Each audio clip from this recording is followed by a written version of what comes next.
He found $5 million on a Tuesday morning, not in a bank, not in an inheritance, just sitting there in a coffee shop, abandoned on a leather seat, like someone had forgotten the most expensive thing in their life. What happened next would determine everything about who he really was, and it would change his entire future in ways he never expected. If you're new here, please hit that subscribe button, because this story is about to prove that integrity is worth more than money. The morning light in Portland doesn't come gently. It comes through the rain, filtered and gray, like the sky itself is tired. The coffee shop, Common Grounds, smelled like what comfort tastes like: dark roast, cinnamon, the kind of place where people sit for hours and pretend they're working while really just thinking about their lives. James Chen sat in the corner booth, the same spot every Tuesday and Thursday. His laptop was open, displaying a half-finished spreadsheet that he'd been pretending to work on for the last 40 minutes. The truth was, he was watching his bank account, mentally calculating. His freelance graphic design work had dried up. His last client had ghosted 2 weeks ago without paying their final invoice. His savings were down to $8,000. $8,000, and his rent was due in 9 days. James was 32 years old, and his life looked nothing like he'd imagined it would at this age. He'd left a steady corporate job 3 years ago to pursue something that felt more meaningful. Freelance design, creative freedom, the ability to pick his own projects. His parents had called him crazy. His friends had tried to talk him out of it, but he'd been determined to build something that was actually his. Instead, he'd built a schedule full of rejection emails and a bank account that was slowly emptying like a leaking boat. The coffee in front of him had gone cold. He'd been at this table since 7 a.m. It was now 9:47. That's when she walked in. Not walked, exactly. More like rushed in, frantic, checking her phone, distracted, the way people look when something important is happening somewhere else. She was expensive looking without trying. Tailored coat, designer bag, but also real. Not polished. Real. She grabbed a coffee from the counter and sat down at the table next to his. Maybe 6 feet away, James didn't really notice her. He was too focused on his spreadsheet that showed he was slowly becoming invisible. The woman sat for maybe 10 minutes. She drank half her coffee, typed something on her phone, stood up, grabbed her bag, and left. Quick, efficient, like she'd never been there at all. James barely looked up. It wasn't until an hour later, when he was packing up his laptop to go home and face his apartment and its mounting pile of bills, that he noticed something on the seat she'd been sitting on, a leather portfolio, sleek and professional, half hidden between the cushions. He picked it up. His instinct was to just leave it with the barista, but something made him pause. The portfolio was heavy, expensive. He opened it carefully. There were documents inside, contracts, financial statements, and a stack of cash that made his breath catch in his throat. He started counting. 500, 1,000, 2,000. He sat back down on the booth cushion and kept counting. His hands were shaking. $5 million. In cash.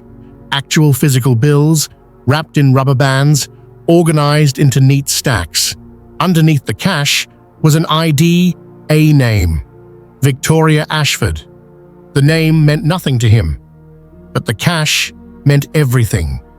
James sat there for a long moment, staring at the portfolio. His rent was due in 9 days. His job prospects were non-existent. His parents had been calling more often, their voices getting quieter each time, like they were losing hope. And here was $5 million, just sitting there, waiting. No one knew he had it. He could walk out of this coffee shop and no one would ever know. He closed the portfolio slowly. The thing about having $5 million sitting in front of you is that it forces you to find out who you actually are. James left the portfolio on the table. He walked to the counter and told the barista that someone had left something behind. He left the coffee shop and walked into the Portland rain. And the entire time, his heart was pounding in his chest like it was trying to escape his body. He made it 6 blocks before he stopped. He turned around and walked back. It took him 15 minutes to get back to common grounds. The portfolio was still on the counter, the barista holding it, looking confused about what to do with such an expensive-looking thing left behind by a customer. "I think I know whose it is," James said. It was partially true. He knew the name on the ID inside. "Oh, thank God," the barista said. "I was about to call the police." James took the portfolio and he drove straight to the address on Victoria Ashford's ID. It was in the hills above Portland, in one of those neighborhoods where the houses were almost hidden by trees, and you knew that every property cost at least 8 figures. The address led him to a massive glass and stone structure that looked like someone's idea of what a modern mansion should be. He sat in his car for 10 minutes, still shaking. Then he got out and rang the doorbell. A woman answered almost immediately. She was the same woman from the coffee shop, but now she looked different, terrified. She was on her phone, pacing, her face the color of old paper. "Yes," she said, seeing James standing there with her portfolio. "I think this is yours," he said, holding it out. Victoria's face changed. She literally went pale. She grabbed the portfolio from his hands and opened it right there on the doorstep, checking the contents. When she saw that everything was there, she looked at him like he'd just handed her the meaning of life itself. "Where did you find this?" she asked. "At Common Grounds, coffee shop downtown. You left it on a seat." Victoria was quiet for a long moment. Then, "Do you know what's in here?" "I have an idea." $5 million, Victoria said, in cash, which I was carrying because I made a huge mistake yesterday and needed to move some assets without the usual paper trail, which I know sounds suspicious, but it's not illegal, it's just complicated. And I left this on a seat in a coffee shop, and someone could have just walked out with my entire life and... She stopped. She was shaking now too. "You brought it back." "Yeah," James said. "You brought back $5 million. "I did." Victoria looked at him like he was speaking a language she didn't understand. "Why would you do that?" James didn't have a good answer to that question. The real answer was complicated. It involved his mother, raising him to believe in right and wrong. It involved a specific moment when he was 12 and he'd found money on the ground at school and turned it in to the principal's office. Even though his family was struggling, it involved a lifetime of small choices that had added up to who he was. But he didn't say any of that. "Because it wasn't mine," he said simply. Victoria stared at him for what felt like a very long time. Then she reached out and touched his arm, like she needed to confirm he was real. "Come inside," she said. "Please." Victoria's house was the kind of house that made James realize how different his life was from people like her soaring ceilings, art on the walls that probably cost more than his car, windows that looked out over the entire city like it was a possession, a kitchen, with a center island that looked like it had never been used. Everything clean, expensive, and somehow completely empty. She made tea, which seemed like an odd thing to do in a moment like this, but James appreciated it. They sat in a living room that overlooked downtown Portland and the river winding through it like a lifeline. "I need to tell you something," Victoria said, and her voice had changed. The panic was gone. Now, she just sounded tired. And I need you to promise you'll listen to the whole thing before you make any judgments. Okay, James said. I'm a hedge fund manager, Victoria started. I've been very successful at what I do, very successful, which means I'm very wealthy, which also means I have the kind of wealth that comes with certain expectations, certain circles, certain people who think they have claims on me and my money. She paused, sipping her tea.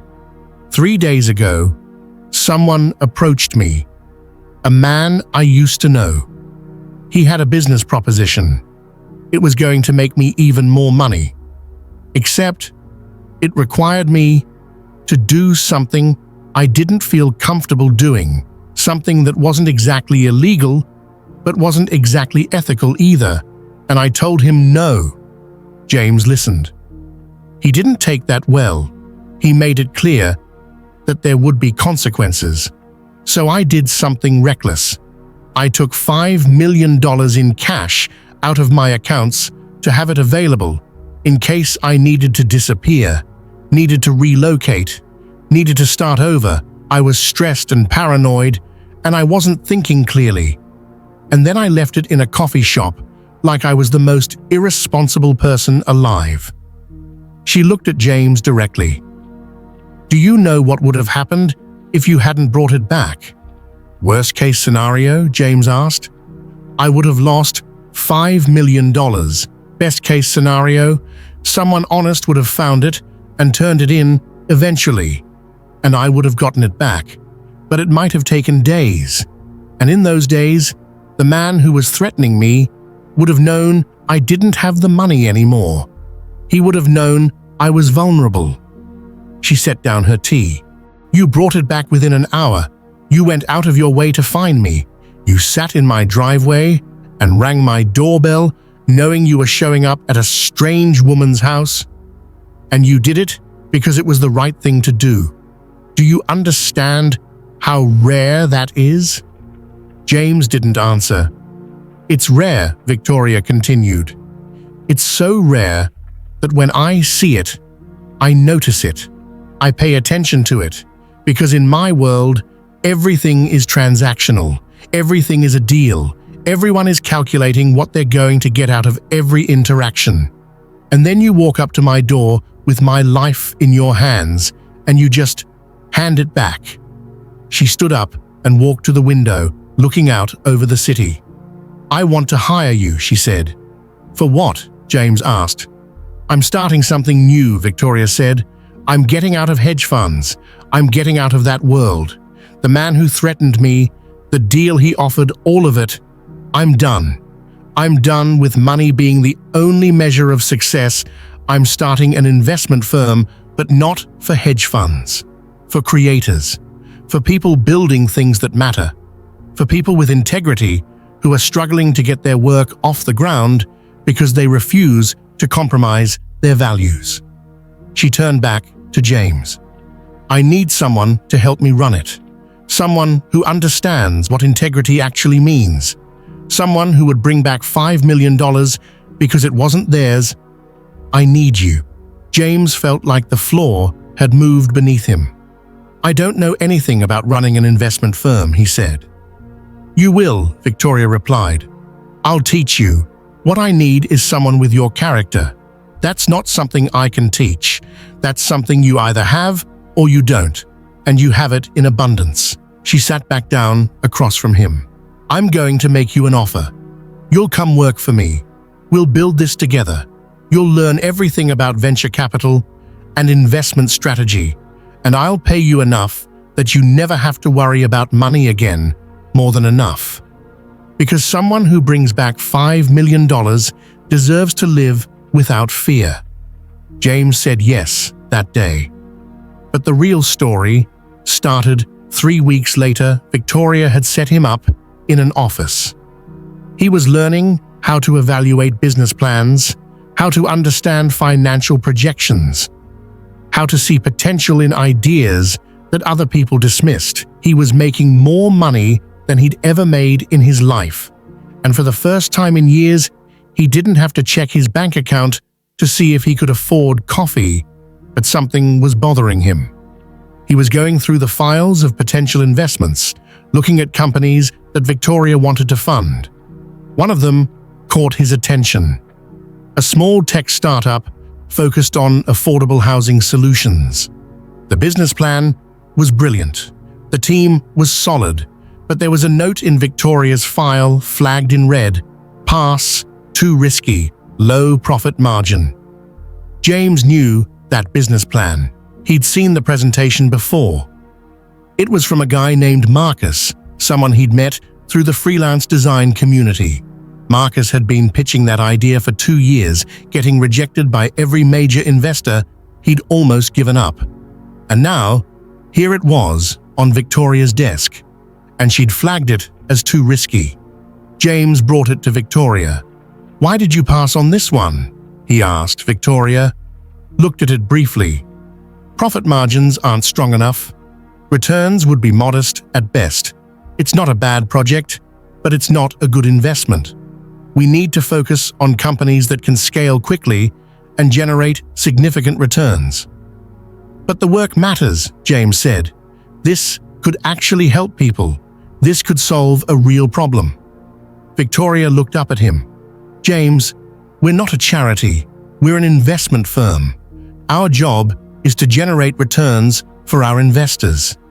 "But you said—" "I said we're funding creators with integrity," Victoria interrupted. "I didn't say we're funding unprofitable projects. Those two things can be aligned, but they're not always." James closed the file. "Can I ask you something? When you left the hedge fund world, did you leave it because you wanted to make money differently, or did you leave it because you wanted to help people?" Victoria didn't answer immediately. "Both," she said finally. "It's possible to care about both things."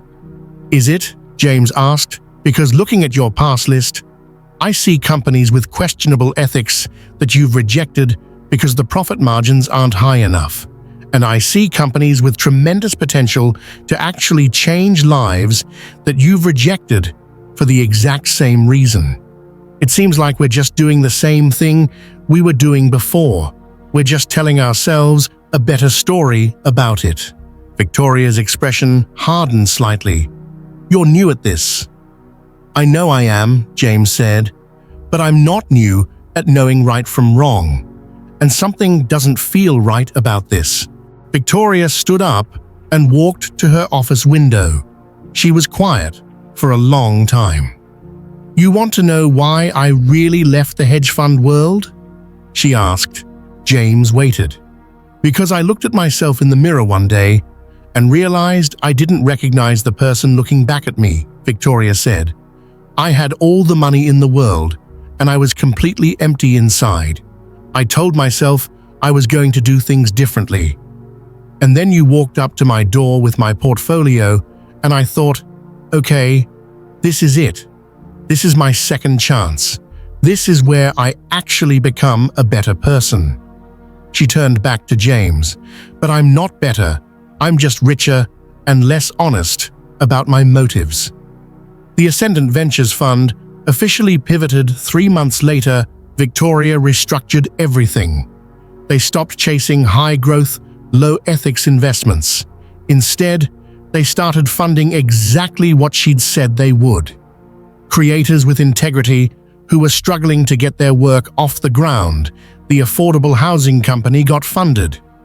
So did a medical research startup focusing on rare diseases. So did 3 different education technology companies. The returns weren't as high, but something else happened instead. The returns were real, not just in money, but in actual impact. James watched as the affordable housing company leased its first building. He got an email from Marcus with photos of the first residents moving in. Families who couldn't afford market-rate housing. People who'd been priced out of their own city. And now they had a place to live. The medical research startup made a breakthrough in treatment options for a disease that had been considered untreatable. The founders sent Victoria a video of a little girl, the daughter of one of their researchers, talking about how her brother might actually survive now because of their work. James watched all of this happening and understood something fundamental. Victoria had been telling the truth when she said integrity and returns could be aligned. They could be. They just required you to actually care about something other than money. They required you to be willing to make less in order to do more. But there was a cost to that choice. Some of Victoria's former colleagues started questioning the shift. A couple of her major investors started pulling out. There were months where things felt precarious, where James wondered if this whole thing was going to collapse. Victoria took reduced compensation. They downsized the office.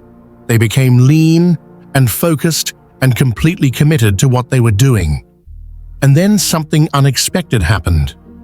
A journalist wrote a story about Ascendant Ventures, about how an investment firm founded by a former hedge fund manager had decided to prioritize impact over returns. The story went viral. Suddenly, they were getting inquiries from impact investors all over the world who wanted to work with them. Foundations reached out, family offices that had old money and were looking for ways to actually use it meaningfully. Individual investors who had gotten tired of the traditional game and wanted something different. Within 18 months, Ascendant Ventures had tripled its assets under management. The returns were still solid. Not earth-shattering, but solid, and the impact was immeasurable. More than 2,000 families were living in affordable housing. The medical research had expanded to 3 different disease protocols. The education technology had been adopted in over 50 schools. James was sitting in his office, his actual office now, not Victoria's living room, when she walked in one afternoon. "I want to tell you something," Victoria said, sitting down across from his desk. "What's that?" James asked. "You were right," she said. "In that conversation we had, when you called me out for doing the same thing I'd always been doing, just with a better narrative.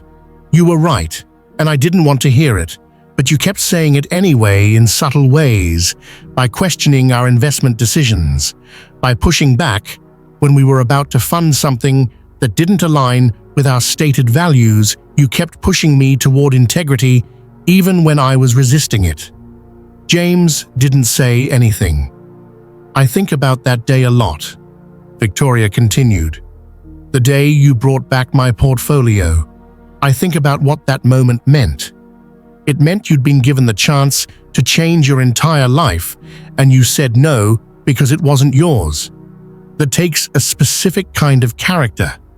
And I brought you into this company because I wanted to be around that character. I wanted it to rub off on me." She smiled slightly. "I think it did." 2 years after the portfolio incident, James was doing an interview for a business magazine. They wanted to know the story of how a guy with no finance background ended up helping to run a successful investment firm focused on impact investing. He told them the truth. He told them about the $5 million. He told them about the choice he'd made. He told them about Victoria, and how sometimes the person who can afford to not have integrity is the one who needs it most. The article came out, and it went everywhere. Suddenly, Ascendant Ventures was famous, not just in investment circles, but in popular culture. They became a symbol of what was possible when money wasn't the only goal. More importantly, they became a template. Other firms started reaching out, asking how to restructure, how to balance impact and returns, how to build investment firms that actually meant something. James was giving a talk at a conference in Seattle about 6 months after the article came out. He was speaking about values-based investing and how to find the balance between returns and responsibility. In the audience was a young woman, early 20s, who worked as a barista at a coffee shop. She'd read about James's story and about Ascendant Ventures, and she'd realized something. She had the same instinct that James had. She'd found a lost wallet once with $5,000 in it. She'd turned it in. And she'd always wondered if there was a way to build a life around that kind of integrity. If there were other people like her out there who believed in doing the right thing even when no one was watching. After James's talk, she came up to him and told him her story, and James hired her as his assistant because he'd learned the most important thing Victoria had tried to teach him. Integrity isn't just about individual moments. It's about building a life and a business and a culture around it. It's about looking for people who have that instinct and surrounding yourself with them. It's about understanding that the person who brings back $5 million isn't rare because they're stupid or unsophisticated. They're rare because they understand something fundamental about what it means to be human. 2 years after that young barista became a junior analyst at Ascendant Ventures. She's now leading research on emerging impact investment opportunities. She's helping to shape the future of how money gets used in the world. Sometimes the thing that changes your life isn't an opportunity or luck or timing. Sometimes it's just one moment when you choose integrity over self-interest. And you do it not because you expect to be rewarded, but because you can't imagine doing anything else. James and Victoria still have coffee every Tuesday morning. Not in a coffee shop where people are working on their laptops, but in the Ascendant Ventures office, in a room they set aside specifically for thinking and talking and making decisions. They don't talk much about the portfolio anymore. They've moved past the transaction. What they talk about now is purpose. What they talk about is impact.